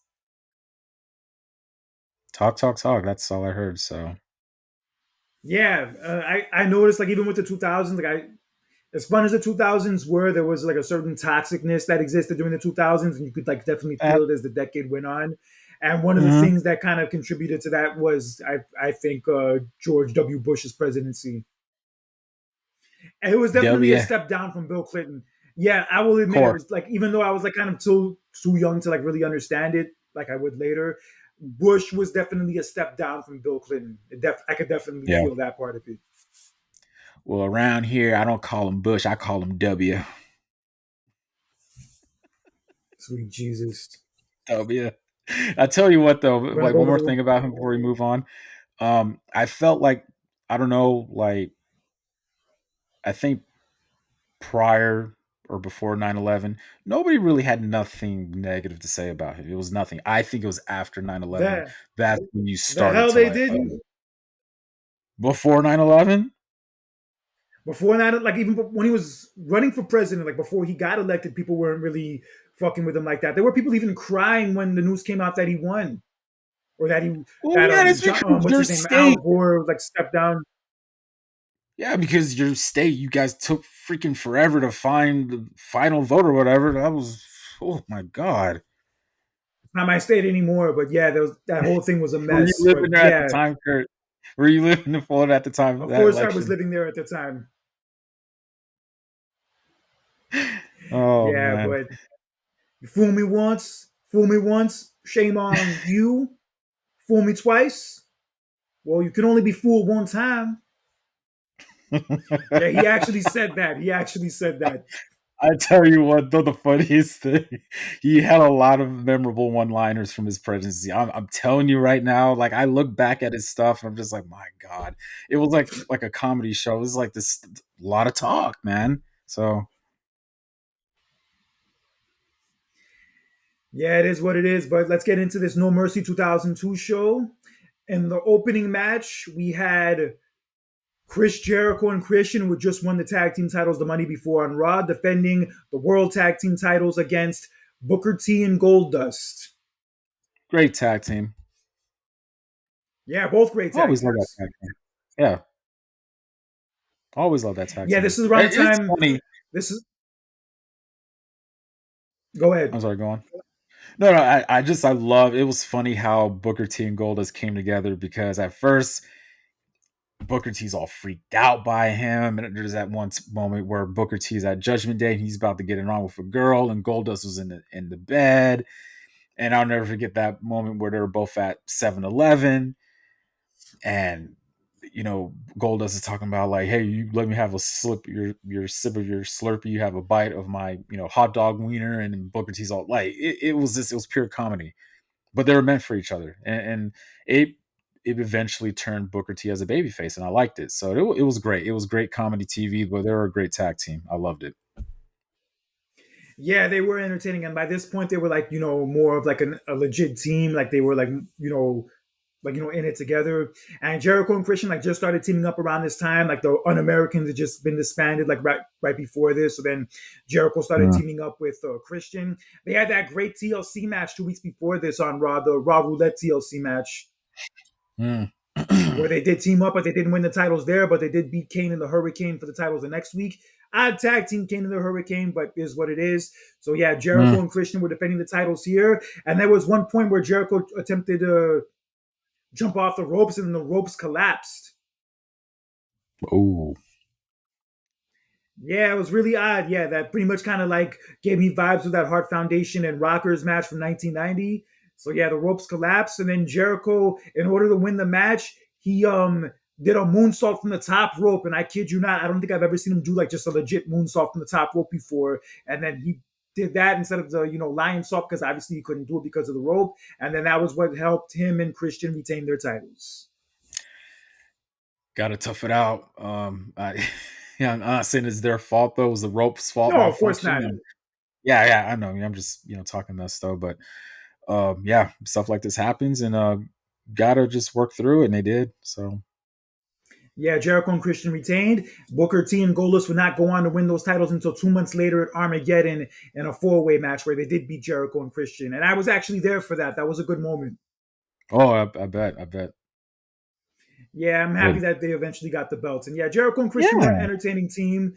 Yeah, this is like the peak Jericho. I think this is like peak Jericho as like a heel, at least during this run when he had Oh the yeah. goatee and he was saying Yeah. ass clown. Yeah, I love that's my favorite saying. I remember me and my friends, not during that time, but like I think like around middle school, whenever we'll talk mess to each other, we'll you know use like wrestling, slang words at each other. I'll call him an ass clown, and Yeah, I say that my shit friend will too. yeah, you'll call me like a CLB Oh and all that shit. stuff. Yeah, we were. I'm telling you, dude. I yeah. Yeah, but Jericho and Christian retained the titles here. And then we had a backstage interview with Funaki, the SmackDown #1 announcer at the time. I wonder where he went to journalism school. Right. Yeah, he's Oh my interviewing god. Tori Wilson's. He's interviewing Tori Wilson's dad, Al Wilson. I never knew that dude was actually her dad. I thought it was just some actor. I didn't realize that was actually her dad. Really? I mean, I'm a kid Shit, at this time, so I'm kind of I didn't realize that was her actual dad, that which makes this even funnier. whole Or storyline. That whole storyline they did with her and Don Marie, with the dad, that was just crazy. weird. Yeah, crazy and weird. Yeah, it would get only weirder as the months went on, but this is like still the early stages of it. And then like Mm, Funaki's bringing up to Al Wilson like all the different like run-ins he's been having with Don Marie in recent weeks, including the following week before on SmackDown where Tori Wilson caught Don Marie in the shower with her dad Al Wilson. And the funniest thing is when Funaki asked like Al Wilson, "Why did you have your clothes on in the shower?" Yeah, because Al Wilson's in the shower with Don Marie and all of his clothes are on. Like he's wearing his shirt, he's wearing his pants and everything. It's like, yo, why didn't you take your clothes off? I mean, as a journalist announcer, I mean, I think anybody else would have asked the same question. I'm assuming, but Yeah, I mean, I was low key jealous of Al Wilson at the time, but it is what it is. So yeah, Al Wilson, since they were in Arkansas, he said this line referring to Bill Clinton. I didn't have sexual relations with that woman, and I said, yeah, not yet. yeah, Or I should have said, why the fuck not? right. Yeah, but Tori was all like, "Why are Yeah, you with her?" And I was like, "I mean, he's a mind your grown damn man." business. I'm divorced, and she's a baddie. Yeah, Don Marie was. Yeah, Don Marie back then. Holy shit. Yeah, she was a baddie and a half. She still looks good now. I seen her recent picture not too Yeah, long she's. ago. Yeah, she does. Yeah, definitely. Yeah, Also, Tori Wilson too. yeah. But yeah, it was just different with this time frame. But in any event, yeah, we had Don Marie against Tori Wilson. This match was relatively short. You could tell both of these women like aren't really trained wrestlers and like being wrestlers who put on like 5-star matches. That's not really their thing. They're more valets and more like characters on the show as opposed to wrestlers. But they did the best they could in this match, and Tori Wilson ultimately won with a neck breaker out of nowhere. Yeah, the finish kind of came out of nowhere. So yeah, Tori Wilson won the match, and yeah, this storyline would get a lot weirder and a lot more ridiculous as the months went on. It's really crazy how things has changed. The women's division was completely just different. Like we had our, don't get me wrong, we had a handful of legit women wrestlers that were trained and everything though, but it was completely different from the stuff we see now. Completely. Yeah, Just it's crazy how a lot has changed over the years. Most of the women were wrestlers, but you had that other half of women that weren't really wrestlers, but they're just there for eye candy and show and all that stuff. It's just really crazy how times has changed. yeah, but they did the best they could in this scenario, and Yeah. Tori Wilson ended up winning this match. And in our next match, we had RVD going one-on-one with Ric Flair after Ric Flair had screwed him out of the Oh, World Heavyweight title the yeah. month before at Unforgiven when he first Mm, aligned himself with Triple H. This is basically like the first like stages of evolution with Triple H and Flair being mm. together. And he had RVD and Flair. Their styles kind of contrast. They kind of like didn't really mesh well. And RVD ultimately won the match with a 5-star frog splash. And that was that. Yeah. I Let's not forget how, don't get me wrong, Brock Lesnar, that was his year, right? But damn, RVD was red hot that year, man. Until he ran into a brick wall called Triple H. Okay, okay. Okay, he still had the momentum regardless, though. You know what I mean? Like with the Yeah, crowd but and everything, and yeah. yeah, he was still popular. But be honest with yourself. How much did RVD cool off after that Triple H feud, like at Unforgiven? Mm, don't get me wrong, he was still in the main event. He was in the elimination chamber the month after, but going into 2003, yeah, cooled off compared to 2002. Big time. Yeah. because I remember in the Elimination Chamber match, he did the jump from the pod that ended up, hurting Triple H's throat, like his like leg hit Triple Yeah. H's throat. And then after that, the next Yeah. month at Armageddon, he wasn't even on the show. He was at like the World. He was at the fucking restaurant in Times Square, and then they put him Oh in a tag damn. team with Kane. Yeah, that's what I Yeah. mean. That's what I mean. Like after that feud with Triple H, his stock took a hit, took a massive hit. He was still popular, but it was not the same after that. Hmm. But in any event, he won the match here. And in our next match, we had Jamie Noble defending his Cruiserweight Championship along with Nydia against Tajiri. Was Jamie Noble and Nydia like kayfabe like cousins? I don't know what they were, but they were freaky as fuck for each other. You could I know. definitely tell Oh that. my god. Yeah, Nydia's my. I remember. I don't know. I don't know if it was. No, it wasn't Survivor Series. I forgot what event it was. Jamie Noble and Nydia were at the WWE World, and they were doing SummerSlam. It like a was makeout. SummerSlam. It was SummerSlam. They were doing SummerSlam. like a makeout contest with one of the fans out there, and my god, it got crazy. Yeah, he was jumping all over that dude. I'm like, yo, this is my kind of vibe. I need to find me one like that, but that's another story. They were having a yeah, they had a good match here. They had a good match here, and then at one point, Tajiri had the match won, and then to distract the referee, Nydia freaking kisses him. Wow. Yeah, she was tonguing the referee down, and then this allowed Jamie Hmm. Noble to take advantage and hit Tajiri with the Tiger Power Bomb to retain his championship. But then after the match, Tajiri was not happy, so to get revenge, he grabbed Nydia and gave her a kiss.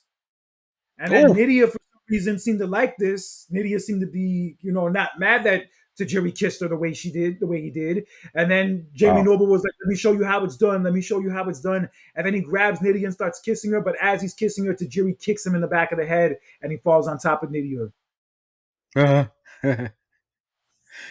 You know what? I loved just man that cruiserweight division, man, boy. It was Wow, great. Yeah, for SmackDown, yeah, that was one of the best parts of the wow. show. Yeah, just the whole talent in general, man. That's why SmackDown was so dominant that year. That cruiserweight division, man. Must see TV. Yeah, it was great stuff. And yeah, Jamie Noble and Nydia made a great team. I'm kind of bummed that they broke them Hmm. up. I think that wasn't really good Wow. for either one of them. But yeah, during this time frame when they were Well, together, when they were doing this whole gimmick and this whole yeah. storyline, yeah, it was entertaining as hell. Well, it lasted for a couple of years, you know what I mean? And you got to remember, when you see stuff like that, usually it doesn't last forever, you know what I mean? So it happens, but um, With a girl like yeah, Nydia was back then, I would last forever. I know, but yeah, stuff like that happens, man. They were together for a good couple of years, so, but Yeah, but Jamie Noble retains the title here. And in our next match, I can't wait to crap all over this one for the World Heavyweight Championship and the retired Intercontinental Championship. We had Triple H going one on one with Kane. And in the build to this match, Kane had just recently come back from like a bicep injury earlier in the year. He just came back with like a new look, new gear, new mask. Yeah, he had like a whole new makeover and attitude. whatnot. He had like a good vibe to him. And then Kane wins the Intercontinental title like on the Raw a few weeks before this Unforgiven, and that puts him in line to get a shot at Triple H for the World Heavyweight title. And Eric Bischoff made an announcement like before this match saying that this match was going to be a unification match where the Intercontinental title will officially be retired. And looking back at it now, yes, one of the most boneheaded decisions WWE ever made. And considering this and some of the other things that were happening at Raw during that time, no wonder why Stone Cold Steve Austin walked out. Yeah, and this storyline involving Triple H and Kane was by far. I've seen a lot of bad storylines, but this one takes the cake. You mentioned how Kane comes back from an injury, new look, new mask, new attitude, even a new theme song. New Yeah, theme that song. too. Yeah. And I was like, yeah, this is a cool Kane. But then, okay, he's going to challenge for the world title against Triple H. Okay. But storyline, Katie Vick? So you need to tell me, apparently, Kane had a relationship with a woman where an accident happened. So you need to tell me for the past 5 years, Kane, who was burned as a child, who just no life, just no, just burned, just all that stuff, a monster character, right? And all of a sudden now, like, you need to tell me that Kane was actually like had a life, he was human. That what made it weird for me. That part.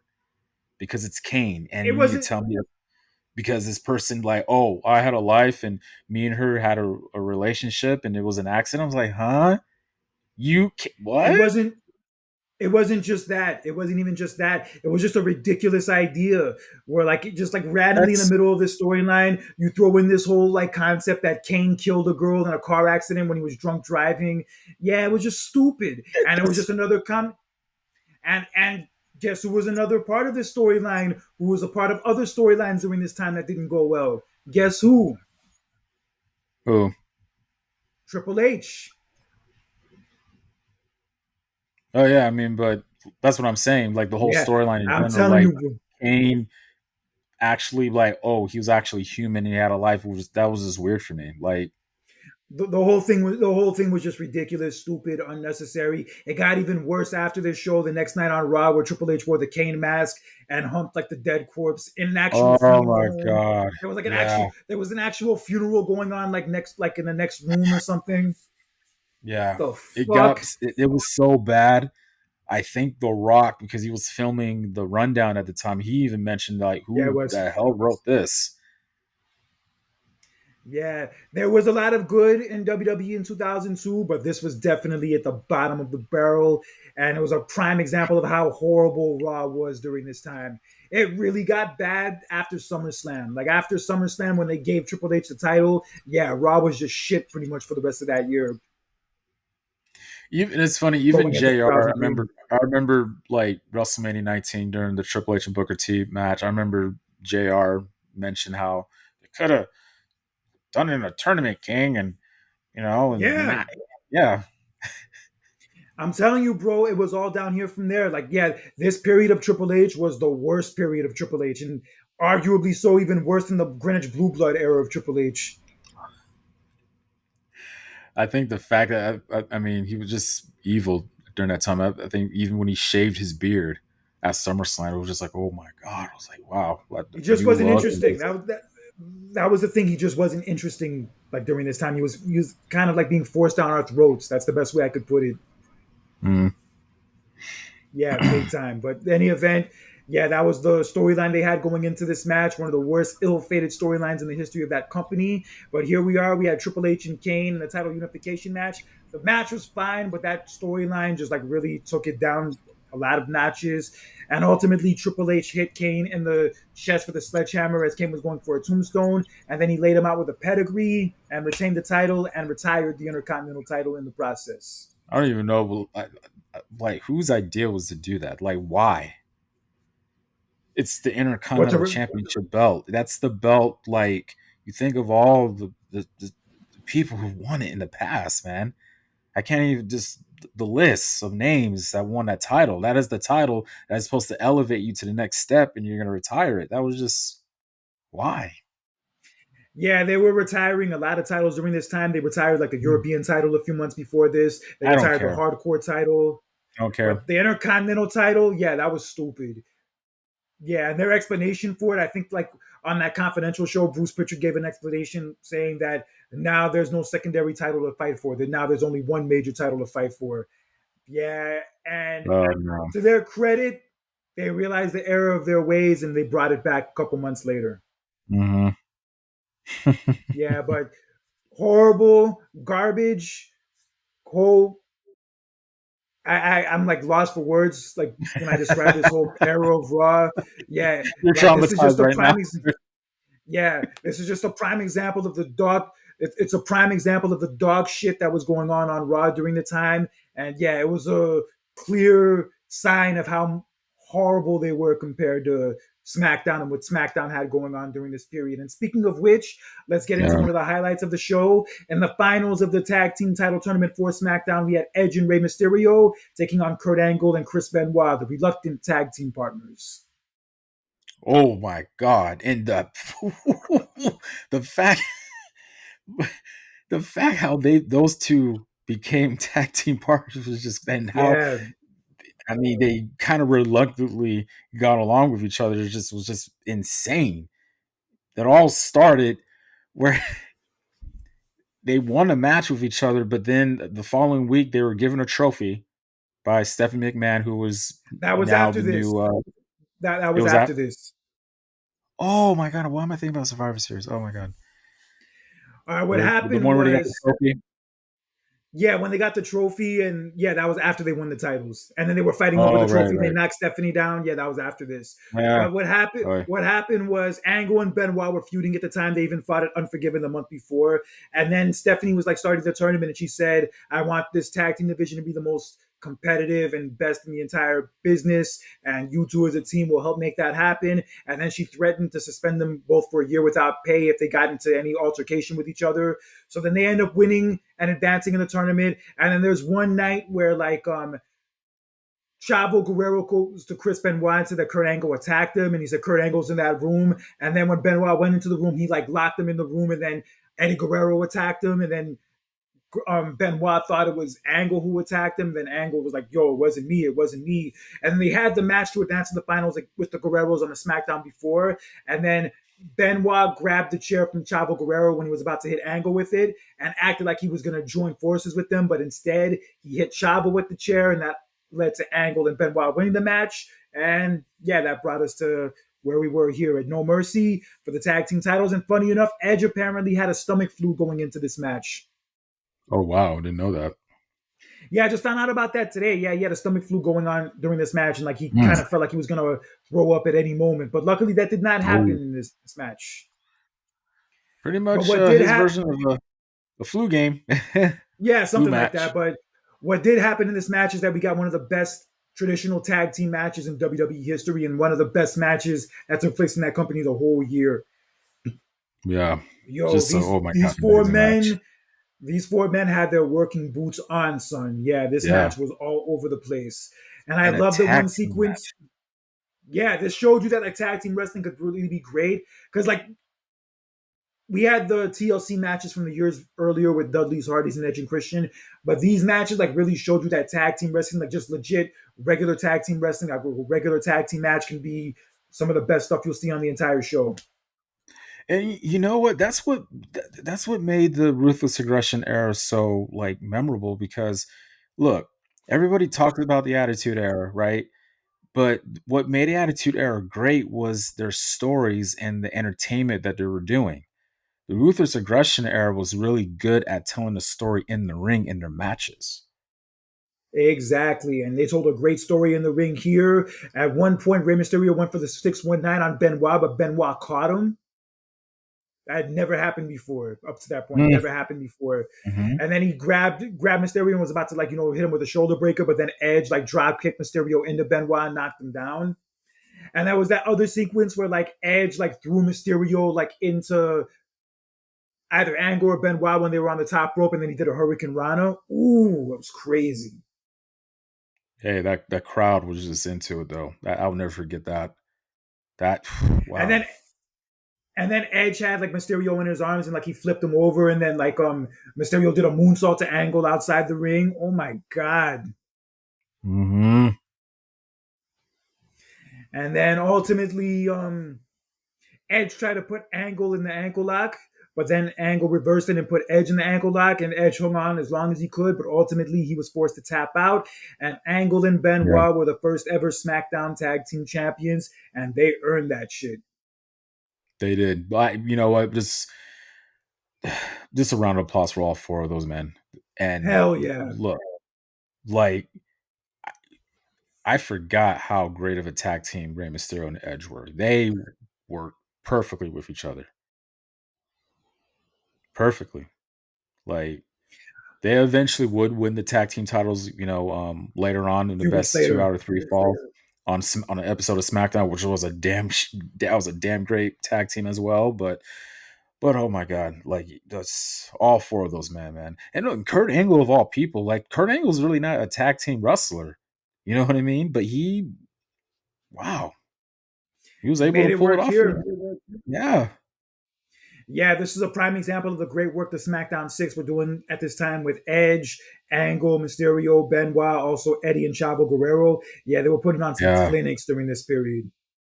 Oh yeah. I'm And just and telling that, you that. go ahead. I'm just telling you that's how deep the roster was on that show. Just from the main eventers to the mid carders to the low card. You just that was a stacked roster. Yeah, very stacked roster. And like I said earlier, like it was like matches like these that kept me a fan. Like with me struggling with like whether or Mm-hmm. not I should keep watching during this time, it was these matches and like Mm. really appreciating the art of wrestling that kept me Yeah. still a fan even at this point. Yeah, and it's just it rubbed me off the wrong way when I heard people, back then, during that time talking about, I don't watch it no more and blah blah blah. And I'm saying to myself, like, all right, you're kind of like, I'm not trying to like sound mean or anything like that, but like you can't really call yourself a wrestling fan if you're just codependent on like one person or two, meaning The Rock and Stone Cold. Look deeper on who you have. Guys, Kurt Angle's there, Benoit, Undertaker, like even the guys on Raw, like look at the talent on the shows, man. Like you're acting like think about who's there, man. Like you're kind of just I codependent on just one person or two people. It's like look at I don't know what you're complaining about. Not you, I'm talking about just other I people from what I'm hearing. Yeah, I get it though because like yeah, they were like in a real transitional period during this time, and the product didn't really feel as hot or as like mainstream popular like it did a few years earlier. So I could see why Mhm. people turned away from it. Also, Austin and Rock being gone. Look, I know they weren't the only two, but they were the main two that people were like that invested in. And when you take those two Yeah. dudes away, it's only natural for other fans to walk away and not be as interested in the show anymore. I get it. And I by mean this I get point, it though. and yeah, by this point, neither one of them were there. Yeah, because Austin had Yeah. walked out, and yeah, Rock was away doing a movie. So yeah, they were. This is the Yeah. first, like during this period, this was the first time in years where neither one of them were around. Yeah, and it's like when I heard people say that, it's like I said to myself, I was like, "Are you really like a wrestling fan?" But it's like that's kind of like in sports. Like, okay, LeBron, for example, like you love LeBron, but if LeBron leaves a certain team, you're like, you know what? I don't really like, or he retires, and you're like, well, I don't really watch basketball anymore. Or are you really a basketball fan? Or are you just invested into that one player? You know what I mean? So that's how I Yeah, I felt. get It's it. just- yeah. Yeah, I get it. But yeah, Angle and Benoit did win the tag team titles, and yeah, incredible stuff here. Honestly one of the best matches from WWE that year, and one of the best matches of this whole show. And we'll get into the other best match in this show later on, but in a hard spot to be in our next match, we had Trish Stratus defending the women's championship against Victoria. Damn, they really like put the women in a tough spot a lot during this time frame. They would like literally always put them like in that spot between like the co-main event and the main event. Yeah, that's not a good spot to be in. Like even earlier that year, they put Trish, Lita, and Jazz in that triple threat, like right after Rock and Hogan and before the Triple H and Jericho So match. Yeah, they didn't have a chance. okay, okay. So this is something I learned from booking 101. When you have to, as a booker, you need to be very careful of how you're booking your events. So when you know a certain match is going to be red hot, right? The crowd is going to be into it, right? You have to put the next match, no matter who it is, that's going to like, okay, calm your crowd down because you don't want your crowd's going to get Burned out. energy wise you're going to be burned out, so you got to book you got to put a match where all right, I could just chill and not be over, chill out. WrestleMania 29 made that mistake. you had you had CM Punk and Undertaker, right, red hot, and then right after that you got Triple H and Brock Lesnar, which like okay, like that's on paper is a big match though, but like why would you book 2-year main event matches in a row like that, knowing that your crowd is going to be dead because they're burned out from the other match. You had to bring them up and bring them down. I've learned that, and I was like, that's smart booking. And look, I know that was a tough decision for the women. They redeemed themselves the following month at Survivor Series. That hardcore match was, oh my god, that was amazing, right? But that's how the way you had to do it. Like you had to bring them up. You had to bring your crowd up, and you had to bring them down. Yeah, So I get it. I get it. yeah, But yeah, in any event, we had Trish Stratus against Victoria. This is like the first rumblings of their feud that was going on during this time when Victoria all like jealousy. just lost her damn all the jealousy shit where like Victoria lost her damn mind and like hit Trish with a Ooh. chair on Raw a few weeks ago before this. And yeah, this is like when she first started like opening up about how like her and Trish had a history together, how they like were both Mm-hmm. fitness models, and then Trish like got the Mm-hmm. opportunity to come to WWE before her and like didn't take her with her. So yeah, they had that feud here. Trish ultimately won the match. It was relatively short, but Trish ultimately won the match, and then Victoria attacked Trish afterwards, and that pretty much signaled that the feud was going to continue. It did, and one hell of a match they had at Survivor Series. Way better, way better. Yeah. And we forget when we forget that first part of Victoria, his her like that early part of her run, Psycho, Psycho Victoria. Oh, that was the best Victoria when she had that "Lost My Oh Mind" my like "Voices in god, My Head" song come yeah, like as her theme music. yeah. That's your All the favorite things she version of said, Victoria. hell yeah! All the things she said, all the things she said, running through my head, running through my yeah. That song is perfect for her. Okay, I Yeah, like that Victoria song too. was That was great. yeah, yeah, Yeah, Victoria was great. But yeah, Trish Stratus retained the title here and on to the main event. For the WWE yes, Championship inside Hell in a Cell, we had Brock Lesnar defending against The Undertaker.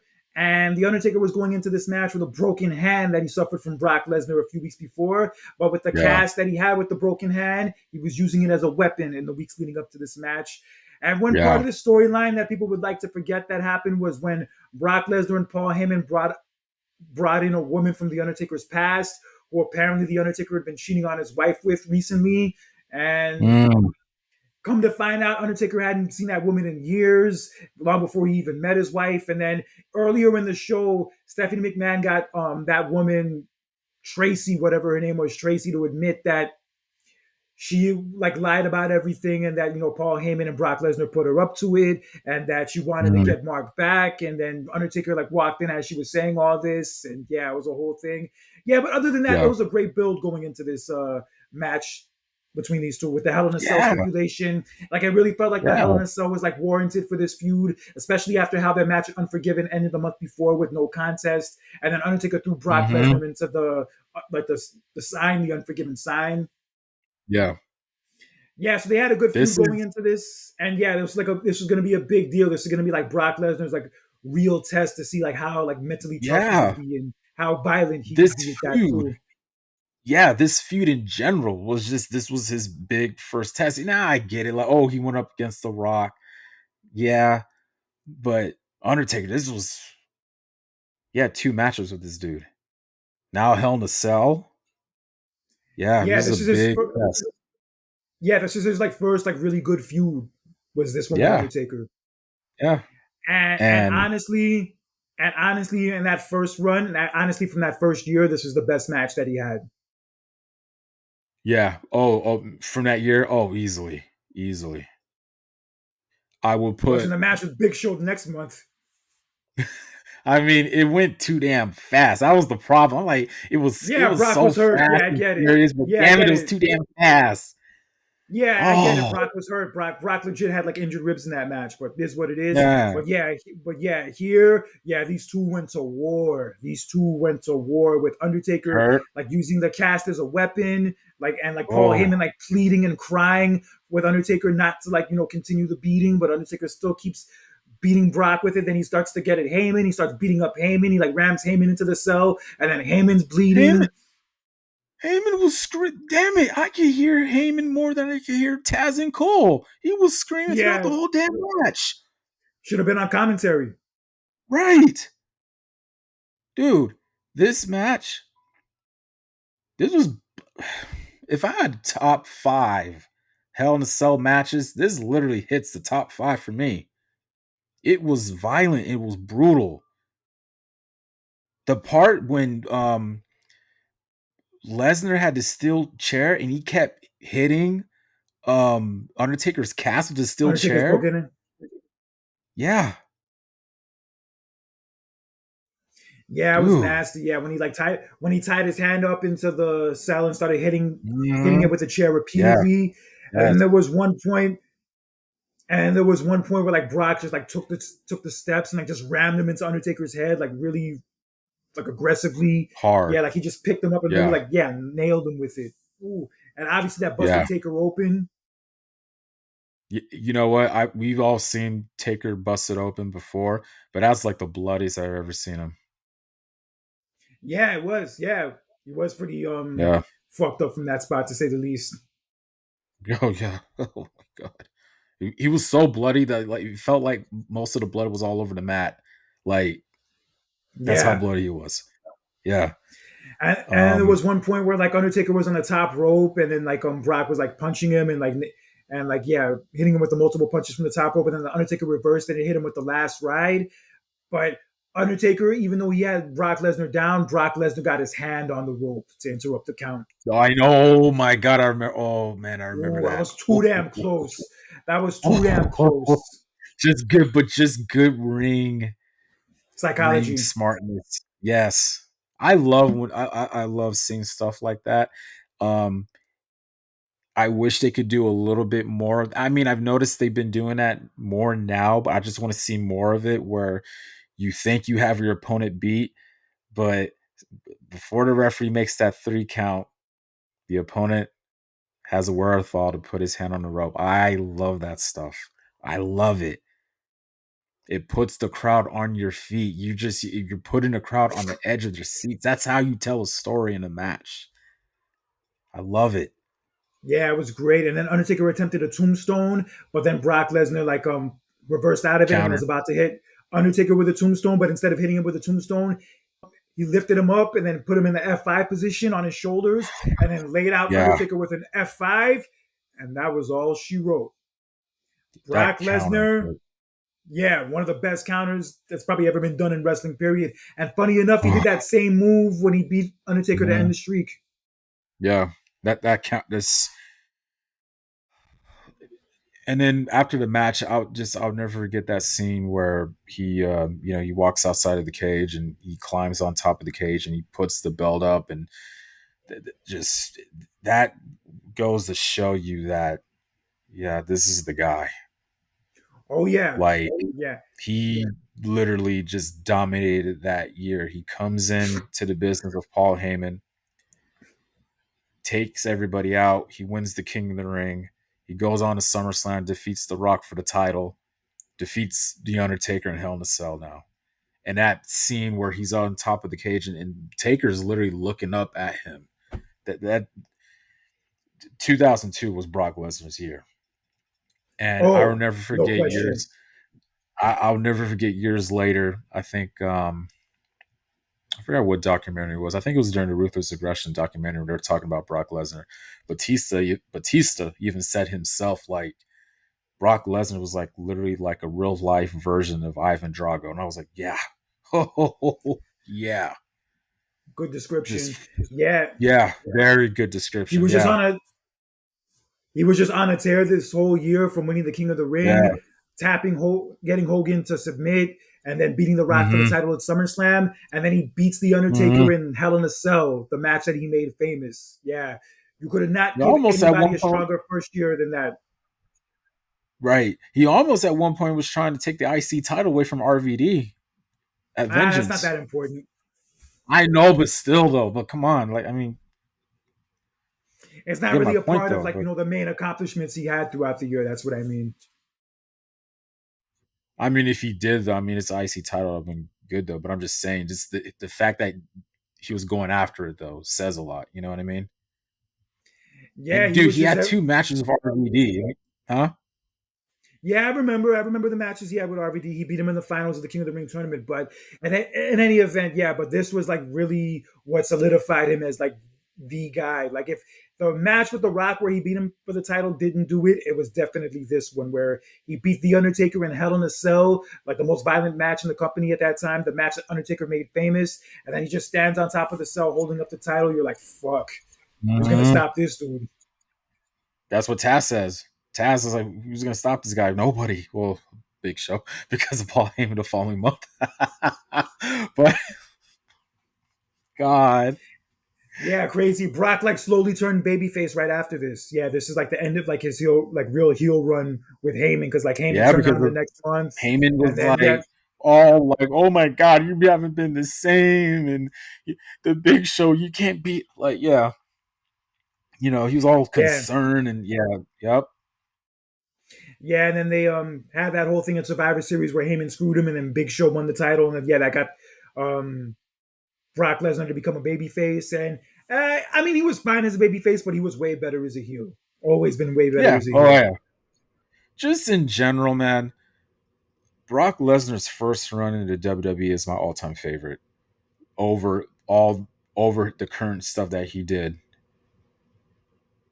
Like his And first run is just that is top tier. That is his best. I don't care what nobody says. His run, it literally 02 to 03. Oh, and one of the dude. best rookie years in WWE history too. Besides Kurt Angle, yeah, he had Yeah, the best rookie year in the yeah. history of that company. Yeah, that was yeah. That's one of the reasons why his match with Kurt Angle at WrestleMania is one of the best because of the background and then their first rookie years of what they did, and it was just amazing. It was a match made in heaven for the both of them. Um, yeah, Lesnar's first run, man. Oh my god, that I Yeah, and one of the best Hell in a Cell matches in history. To be honest with you, definitely one of the most violent. And it made yeah. me not miss like the high spots, like somebody getting thrown off the top of the cell or something along those lines. Like this match made me No, like not care about that as much. no, they didn't have to do that. You don't have to No, they when it didn't. comes to They hell. didn't. No, in a Hell in a Cell match, like you don't really have to go to that extreme to put on a good Hell in a Cell match. Like you could just be violent and just like, yo, hey man, I'm entertained already. You know what I mean? Yeah, and I was entertained by this match as well as the tag team title match between Angle, Benoit, Mysterio, and Edge. Two of the best matches from WWE that whole year. They're both in my top five for 2002. And yeah, definitely, if you're going to go back and watch No Mercy 2002, those are the two matches you need to watch. Everything else in the Yeah. show is cool. It's okay. But yeah, those two matches are top notch. So, um, out of 10, like what do you rate this? No Mercy. The two matches I mentioned, 10 out of 10, but the show as a whole, I guess a 7 out of 10. I guess, yeah, 7 out of 7? 10. Oh wow, I'll give it an 8. Yeah, I because like I those two said, matches are great, but the rest of the show was just like, yeah, whatever. I could like it's one of those events. Look, if I could sit through this, sorry, if I could sit through this show, any show, and enjoy it and just watch it, that's what all I need.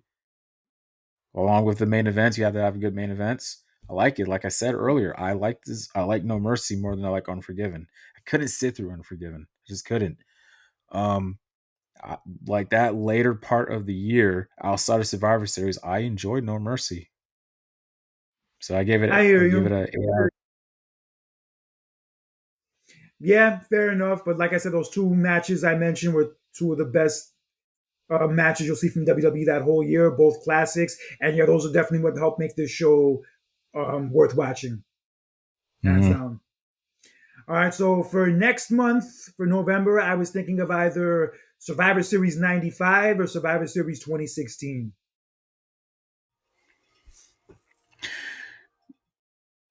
We should do 95 since it'll be the 30th anniversary, and you love 95 Survivor Series. You like Kurt, if you had like a top 10 list of your all-time favorite pay-per-views, that is on the list. It might be. It would be hard to like really rank all of them because there's so many of them. It would be hard, but it would definitely be in the discussion, hands down. And yeah, we'll be able to discuss like some popular movies that were out around the time, including Casino, Toy Story, and the overrated Heat. Yeah, we'll be talking about It's some of not those. overrated. Stop. So yeah, Survivor Series 95 will be our topic of discussion for next month's Wrestling Review Bad Rewind. take. But yeah, guys, follow us on our social media pages, subscribe to our YouTube page.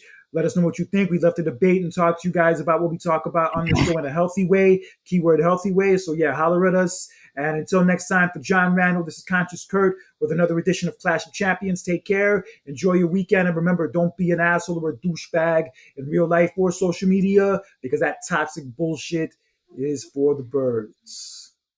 And ladies and gentlemen, stay safe, stay blessed, and always stay adventurous. And also go Blue Jays. Something like that. Go Knicks.